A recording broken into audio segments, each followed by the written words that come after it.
ತನಿಖೆಗಾಗಿ ಮನವಿ ಮಾಡಿದ ಜಿಬಿಎ ನೌಕರರು. ಇಂದು ಮುಂದುವರೆದ ಫುಟ್ಪಾತ್ ತೆರವು ಕಾರ್ಯ. ಪೊಲೀಸರ ಮುಂದೆ ಆರೋಪಿಗಳ ತಪ್ಪೊಪ್ಪಿಗೆ, ರೈತ ಮುಖಂಡರ ವಿರುದ್ಧ ಬಿತ್ತು ಕೇಸ್. ಎಲ್ಲವನ್ನ ನೋಡೋಣ ಕರ್ನಾಟಕ ಟಾಪ್ 20ಯಲ್ಲಿ. ಶಿವಾಜಿನಗರದಲ್ಲಿ ಫುಟ್ಪಾತ್ ತೆರವು ಕಾರ್ಯಾಚರಣೆ ವೇಳೆ ಜಿಬಿಎ ಅಧಿಕಾರಿಗಳ ಮೇಲೆ ನಡೆದ ಹಲ್ಲೆ ಪ್ರಕರಣದಲ್ಲಿ ಹೊಸ ಮಾಹಿತಿ ಹೊರಬಿದ್ದಿದ್ದು, ಘಟನೆಗೆ ಮುಂಚೆಯೇ ದಾಳಿ ನಡೆಸಲು ಸಂಚು ರೂಪಿಸಲಾಗಿತ್ತು ಎಂದು ಪೊಲೀಸ್ ತನಿಖೆಯಲ್ಲಿ ಬಯಲಾಗಿದೆ. ಅಧಿಕಾರಿಗಳ ಮೇಲೆ ಹಲ್ಲೆ ನಡೆಸಿದ ಪ್ರಕರಣಕ್ಕೆ ಸಂಬಂಧಿಸಿ ಕಮರ್ಷಿಯಲ್ ಸ್ಟೇಟ್ ಪೊಲೀಸರು ಪ್ರಮುಖ ಆರೋಪಿ ಬಸವರಾಜ್ ಪಡುಕೋಟೆ ಸೇರಿ 11 ಮಂದಿಯನ್ನ ಬಂಧಿಸಿದ್ದಾರೆ. ಫುಟ್ಪಾತ್ ತೆರವು ಕಾರ್ಯಾಚರಣೆ ನಡೆಯಲಿರುವ ಮಾಹಿತಿ ಸಿಕ್ಕ ತಕ್ಷಣವೇ ದಾಳಿ ನಡೆಸಲು ಆರೋಪಿಗಳು ಪ್ಲಾನ್ ಮಾಡಿದ್ದಾರೆ. ಮುಖ್ಯ ಆರೋಪಿ ಬಸವರಾಜ್ ಪಡುಕೋಟೆ ತನ್ನ ಚಾಲಕನ ಮೂಲಕ ಪೆಪ್ಪರ್ ಸ್ಪ್ರೇ ಖರೀದಿಸಿದ್ದ ಎನ್ನುವ ಮಾಹಿತಿಯು ತನಿಖೆಯಲ್ಲಿ ಗೊತ್ತಾಗಿದೆ.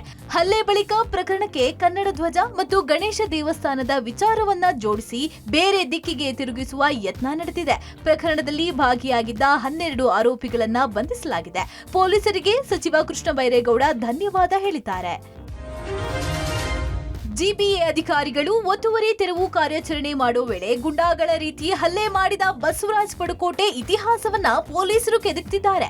ಕನ್ನಡ ಸಂಘದ ಹೆಸರಲ್ಲಿ ಗಣೇಶ ಚತುರ್ಥಿ ಮಾಡೋದು, ಕನ್ನಡ ಸಂಘಟನೆಯ ಹೆಸರಲ್ಲಿ ಶಿವಾಜಿನಗರದ ಫುಟ್ಪಾತ್ನಲ್ಲಿರುವ ಅಂಗಡಿಗಳಿಂದ ಹಫ್ತಾ ವಸೂಲಿ ಮಾಡೋದು ಮಾಡ್ತಾ ಅದೇ ದುಡ್ಡಿನಲ್ಲಿ ಬಸವರಾಜ್ ಪಡುಕೋಟೆ ಬಿಲ್ಡಪ್ ಕೊಡ್ತಿದ್ದ ಎನ್ನುವುದು ಪೊಲೀಸರ ತನಿಖೆಯಲ್ಲಿ ಬಯಲಾಗಿದೆ. ಸೆಲೆಬ್ರಿಟಿಗಳ ಜೊತೆಗೆ ಫೋಟೋ ಕ್ಲಿಕ್ಕಿಸಿಕೊಂಡು ತಾನೊಬ್ಬ ಸೂಪರ್ ಸ್ಟಾರ್ ಎಂಬ ಫೀಲ್ ನಲ್ಲಿದ್ದ ಬಸವರಾಜ್ ಈಗ ಕಾಕಿ ಬಲೆಗೆ ಬಿದ್ದಿದ್ದಾನೆ. ಶಿವಾಜಿನಗರದ ಬೌರಿಂಗ್ ಆಸ್ಪತ್ರೆಯ ಬಳಿ ಇರುವ ನಮ್ಮ ಕರ್ನಾಟಕ ಸೇನೆಯ ಕಚೇರಿಗೆ ಬೀಗ ಹಾಕಲು ಜಿಬಿಎ ಅಧಿಕಾರಿಗಳು ಮುಂದಾಗಿದ್ದಾರೆ. ಬಸವರಾಜ್ನ ಮನೆ ಮತ್ತು ಇತರೆ ಆಸ್ತಿಗಳ ಬಗ್ಗೆಯೂ ಪರಿಶೀಲನೆ ಮಾಡ್ತಿದ್ದು, ಟ್ಯಾಕ್ಸ್ ಕಟ್ಟದೆ ಇದ್ದರೆ ಪ್ಲಾನ್ ಮೀರಿ ಮನೆ ನಿರ್ಮಾಣ ಮಾಡಿದ್ರೆ ಅದಕ್ಕೂ ಆಪರೇಷನ್ ಜೆಸಿಬಿ ಪ್ಲಾನ್ಗೆ ಮುಂದಾಗಿದ್ದಾರೆ.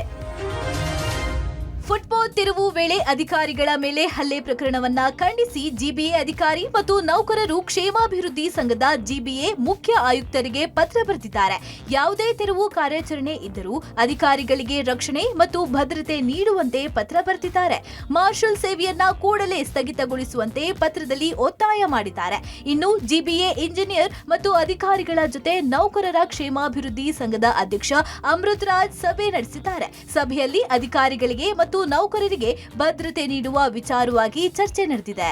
ಈಗ ಇಂಥದ್ದು ಏನಾದ್ರು ತೆರವು ಕಾರ್ಯಾಚರಣೆ ಮಾಡಲೇಬೇಕಂದ್ರೆ ನಮಗೆ ನೇರವಾಗಿ ಒಂದು SOP ಮಾಡಬೇಕು ಅಂದರೆ ನಮ್ಗೆ ರೆವಿನ್ಯೂ ಇಲಾಖೆ ಆಗಲಿ, ಈಗ ನಮ್ಮ ಸ್ಟಾರ್ ವಾಟರ್ ಡ್ರೈನ್ ತೆರವು ರೆವಿನ್ಯೂ ಇಲಾಖೆದವರು ಬಂದುಬಿಟ್ಟು ಅಲ್ಲಿ ಎಷ್ಟು ಎನ್ಕ್ರೋಚ್ಮೆಂಟ್ ಆಗಿದೆ ಏನಾಗಿದೆ ಮಾರ್ಕಿಂಗ್ ಮಾಡಿಕೊಟ್ಬಿಡೋಕೆ ಮುಂಚೆನೇ ಕೊಡಬೇಕು. ಆಮೇಲೆ ಆ ತೆರವು ದಿನದಂದು ನಮಗೆ ಪೊಲೀಸು ಫುಲ್ ಫೋರ್ಸ್ ಬೇಕಾಗುತ್ತೆ. ನಮ್ಗೆ ನೆಸರಿ ಏನು ಇಕ್ವಿಪ್ಮೆಂಟ್ಸ್ ಬೇಕು ಅದನ್ನೆಲ್ಲ ನಾವು ಪ್ರೊಕ್ಯೂರ್ ಮಾಡ್ಕೊಂಡು ತಂದು ನಾವು ಕೆಲಸ ಮಾಡೋದಕ್ಕೆ ಒಂದು SOP ಮಾಡಬೇಕಾಗತ್ತೆ. ಬೆಂಗಳೂರಿನ ಶಿವಾಜಿನಗರದಲ್ಲಿ ತೆರವು ಕಾರ್ಯಾಚರಣೆ ಮುಂದುವರೆದಿದೆ. ಪೊಲೀಸ್ ಭದ್ರತೆಯೊಂದಿಗೆ ತೆರವು ಕಾರ್ಯ ನಡೆಸಲಾಗುತ್ತಿದೆ. ಹಲ್ಲೆ ನಡೆದ ಸ್ಥಳದಲ್ಲೇ ತೆರವು ಕಾರ್ಯಾಚರಣೆ ಮಾಡಲಾಗುತ್ತಿದೆ. ನಿನ್ನೆ ಫುಟ್ಪಾತ್ ಮೇಲೆ ಇದ್ದ ಅಂಗಡಿಗಳು ತೆರವು ಮಾಡಲಾಗಿತ್ತು. ಇಂದು ಅವಶೇಷಗಳ ತೆರವು ಕಾರ್ಯ ಮಾಡಲಾಗುತ್ತಿದೆ. ಸ್ಥಳದಲ್ಲಿ ಕೆಎಸ್ಆರ್ಪಿ ತುಕಡಿ ನಿಯೋಜನೆ ಮಾಡಲಾಗಿದೆ. ಎಇಇ ಮತ್ತು ಪೌರ ಕಾರ್ಮಿಕರಿಂದ ತೆರವು ಕಾರ್ಯ ನಡೆದಿದೆ. ಅಧಿಕಾರಿಗಳ ಮೇಲೆ ಹಲ್ಲೆ ನಡೆಸಿದ ಪ್ರಕರಣಕ್ಕೆ ಸಂಬಂಧಿಸಿ ಕಮರ್ಷಿಯಲ್ ಸ್ಟ್ರೀಟ್ ಪೊಲೀಸರು ಪ್ರಮುಖ ಆರೋಪಿ ಬಸವರಾಜ್ ಪಡುಕೋಟೆ ಸೇರಿ 12 ಮಂದಿಯನ್ನ ಬಂಧಿಸಿದ್ದಾರೆ. ಶಿವಾಜಿನಗರದಲ್ಲಿ ಫುಟ್ಪಾತ್ ತೆರವು ವೇಳೆ ಅಧಿಕಾರಿಗಳಿಗೆ ಹಲ್ಲೆ ಮಾಡಿದ ಆರೋಪಿಗಳು ನಾವು ಮಾಡಿದ್ದು ತಪ್ಪು ಎಂದು ಕೈ ಮುಗಿದು ಬೇಡ್ಕೊಂಡಿದ್ದಾರೆ. ಕಾನೂನನ್ನ ಯಾರೂ ಕೈಗೆ ತೆಗೆದುಕೊಳ್ಳಬಾರದು, ಇನ್ಮುಂದೆ ಯಾವತ್ತೂ ಇಂತಹ ತಪ್ಪು ಮಾಡೋದಿಲ್ಲ ಅಂತ ಪೊಲೀಸರ ಮುಂದೆ ಕೈ ಮುಗಿದು ಕೇಳಿಕೊಂಡಿದ್ದಾರೆ. ಸಾಮಾಜಿಕ ಜಾಲತಾಣದಲ್ಲಿ ಅಧಿಕಾರಿ ಮೇಲಿನ ಹಲ್ಲೆ ವಿಡಿಯೋ ಮತ್ತು ನಂತರದ ವಿಡಿಯೋವನ್ನ ಪೊಲೀಸರು ಶೇರ್ ಮಾಡಿದ್ದಾರೆ. ಕೊಪ್ಪಳದ ಬಲ್ಡೋಟಾ ಸ್ಟೀಲ್ ಅಂಡ್ ಪವರ್ ಲಿಮಿಟೆಡ್ ಕಾರ್ಖಾನೆಯ ಮುಂಭಾಗ ನಿನ್ನೆ 46ನೇ ರೈತ ಹುತಾತ್ಮ ದಿನಾಚರಣೆ ಹಮ್ಮಿಕೊಳ್ಳಲಾಗಿದ್ದು, ರಾಜ್ಯ ರೈತ ಸಂಘದ ವತಿಯಿಂದ ಕಾರ್ಯಕ್ರಮ ಹಮ್ಮಿಕೊಳ್ಳಲಾಗಿತ್ತು. ಬಲ್ಡೋಟಾ ಕಾರ್ಖಾನೆಯ ಆವರಣದೊಳಗಿರುವ ಸುಮಾರು 44 ಎಕರೆ ವಿಸ್ತೀರ್ಣದ ಕೆರೆಯನ್ನ ಸಾರ್ವಜನಿಕರಿಗೆ ಮುಕ್ತಗೊಳಿಸಬೇಕು ಅಂತ ಹೇಳಿ ರೈತರು ನಿರಂತರ ಹೋರಾಟ ನಡೆಸ್ತಾ ಇದ್ದಾರೆ. ಇಷ್ಟು ದಿನ ಕೆರೆ ಮುಕ್ತ ಮಾಡುವ ಆಕ್ರೋಶದಲ್ಲಿದ್ದಂತಹ ರೈತ ಯಮನೂರಪ್ಪ ಎಂಬುವರು ನೇರವಾಗಿ ಕೆರೆಗೆ ಧುಮುಕಿ ತಮ್ಮ ಆಕ್ರೋಶ ಹೊರಹಾಕಿದ್ರು. ಶಾಂತಿಯುತವಾಗಿ ಮುಕ್ತಾಯಗೊಳ್ಳಬೇಕಿದ್ದ ಕಾರ್ಯಕ್ರಮ ಕೊನೆಗೆ ಕ್ರಾಂತಿಕಾರಿ ಸ್ವರೂಪ ಪಡೆದುಕೊಳ್ತು. ಬಲ್ಡೋಟಾ ಕಾರ್ಖಾನೆಗೆ ನುಗ್ಗಲು ಯತ್ನ ಆರೋಪದಡಿ ಅಲ್ಲಮಪ್ರಭು ಬೆಟ್ಟದೂರು ಸೇರಿ 6 ಜನರ ವಿರುದ್ಧ ಪ್ರಕರಣ ದಾಖಲಾಗಿದೆ. ಭದ್ರತಾ ಸಿಬ್ಬಂದಿಯ ಮೇಲೆ ಹಲ್ಲೆ ನಡೆಸಿದ ಆರೋಪದಡಿ ರೈತ ಮುಖಂಡರಾದ ಅಲ್ಲಮಪ್ರಭು, ಬಸಾಪುರ ನಿವಾಸಿ ಯಮನೂರಪ್ಪ, ಮೂಕಪ್ಪ ಸೇರಿದಂತೆ ಭೀಮಸೇನ, ಮಲ್ಲಿಕಾರ್ಜುನ್, ಮಂಗಳೇಶ್ ಎಂಬುವರ ವಿರುದ್ಧ ದೂರು ದಾಖಲಾಗಿದೆ. ರಾಜ್ಯದಲ್ಲಿ ಮಳೆ ಕಡಿಮೆ ಆದ ಹಿನ್ನೆಲೆಯಲ್ಲಿ ರಾಜ್ಯದಲ್ಲಿ ಕೆಲವು ಜಿಲ್ಲೆಗಳಲ್ಲಿ ಬರ ತಾಂಡವ ಆಡ್ತಾ ಇದೆ. ಬರದ ವಿಚಾರವಾಗಿ ಸರ್ಕಾರದ ನಿರ್ಲಕ್ಷ್ಯದ ಬಗ್ಗೆ ವಿಪಕ್ಷ ನಾಯಕ ಆರ್ ಅಶೋಕ್ ಧ್ವನಿ ಎತ್ತಿದ್ದಾರೆ. ರಾಜ್ಯದಲ್ಲಿ 80% ಕೃಷಿ ಕೆಲಸ ಸ್ಥಗಿತ ಆಗಿದೆ. ಜಾನುವಾರುಗಳಿಗೆ ಒಣ ಮೇವು ಕಡಿಮೆ ಆಗ್ತಿದೆ. ಹೊಸ ಕಂದಾಯ ಸಚಿವರು ಡಿಸಿಗಳಿಂದ 15 ದಿನದಲ್ಲಿ ವರದಿ ಪಡಿತಾರೆ ಅಂತೆ. ಬರ ಬಂದು ತಿಂಗಳು ಕಳೆದಿದೆ, ಈಗ ವರದಿ ಕೇಳ್ತೀನಿ ಅಂತಾರೆ ಅಂತ ಅಶೋಕ್ ಕಿಡಿಕಾರಿದ್ದಾರೆ. ರೈತರಿಗೆ 1 ಕೋಟಿ ಸಾಲ ಮನ್ನಾ ಮಾಡಬೇಕು ಅಂತ ಒತ್ತಾಯಿಸಿದ್ದಾರೆ. ಇನ್ನೊಂದು ಕಡೆ ಬರ ಘೋಷಣೆಯನ್ನ ಮನಬಂದಂತೆ ಮಾಡೋಕೆ ಸಾಧ್ಯ ಇಲ್ಲ.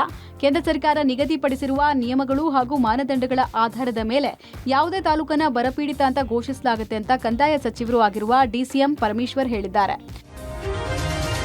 ಬಿಡದಿ ಟೌನ್ಶಿಪ್ ವಿಚಾರದಲ್ಲಿ ಜಟಾಪಟಿ ಮುಂದುವರೆದಿದೆ. ಯೋಜನೆಗಳನ್ನ 2 ತಿಂಗಳು ತಾತ್ಕಾಲಿಕವಾಗಿ ಸ್ಥಗಿತಗೊಳಿಸಿರುವ ಸರ್ಕಾರ ರೈತರಿಗೆ ನೋಟಿಸ್ ನೀಡುವ ಕಾರ್ಯದಲ್ಲಿ ತೊಡಗಿದೆ. ಇತ್ತೀಚಿನ ಅಂತಿಮ ಅಧಿಸೂಚನೆಗೊಂಡ 4 ಕಂದಾಯ ಗ್ರಾಮದ ವ್ಯಾಪ್ತಿಯಲ್ಲಿ ನೋಟಿಸ್ ನೀಡುವ ಕಾರ್ಯ ನಡೆದಿದೆ. ನೋಟಿಸ್ ಸ್ವೀಕಾರ ಮಾಡದೆ ಅಧಿಕಾರಿಗಳನ್ನ ರೈತರು ವಾಪಸ್ ಕಳುಹಿಸಿಕೊಟ್ಟಿದ್ದಾರೆ. ಆದ್ರೆ ಯೋಜನಾ ವ್ಯಾಪ್ತಿಯ ರೈತರು ನೋಟಿಸ್ ಸ್ವೀಕಾರ ಮಾಡದೆ ವಾಪಸ್ ಕಳುಹಿಸಿದ್ದಾರೆ.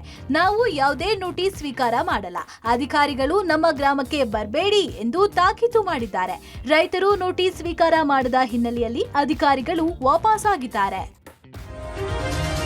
ಭಾರತೀಯ ತಂತ್ರಜ್ಞಾನದಲ್ಲಿ ತಯಾರಿಸಲಾದ ಮಾಲ್ವಾನ್ ಯುದ್ಧ ನೌಕೆ ಭಾರತೀಯ ನೌಕಾಸೇನೆಗೆ ಇಂದು ಅಧಿಕೃತವಾಗಿ ಕಾರವಾರದ ಕದಂಬ ನೌಕಾನೆಲೆಯಲ್ಲಿ ಸೇರ್ಪಡೆಯಾಯಿತು. Indian air chief marshal A P Singh ರವರು ಫ್ಲಾಗ್ ಏರಿಸುವ ಮೂಲಕ ವಿದ್ಯುಕ್ತವಾಗಿ ಉದ್ಘಾಟನೆ ನೆರವೇರಿಸಿದರು.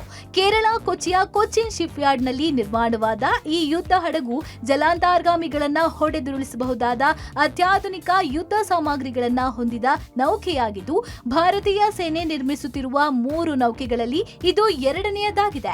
80%ಕ್ಕಿಂತ ಹೆಚ್ಚು ಭಾರತೀಯ ತಂತ್ರಜ್ಞಾನ ಹೊಂದಿರುವ ಹಾಗೂ ಸುಮಾರು 13,440 ಕೋಟಿ ರು ವೆಚ್ಚದಲ್ಲಿ 80%ಕ್ಕಿಂತ ಹೆಚ್ಚು ಭಾರತೀಯ ತಂತ್ರಜ್ಞಾನವನ್ನ ಮಾತ್ರ ಅಳವಡಿಸಿ ಈ ನೌಕೆಯನ್ನ ನಿರ್ಮಿಸಲಾಗಿದೆ.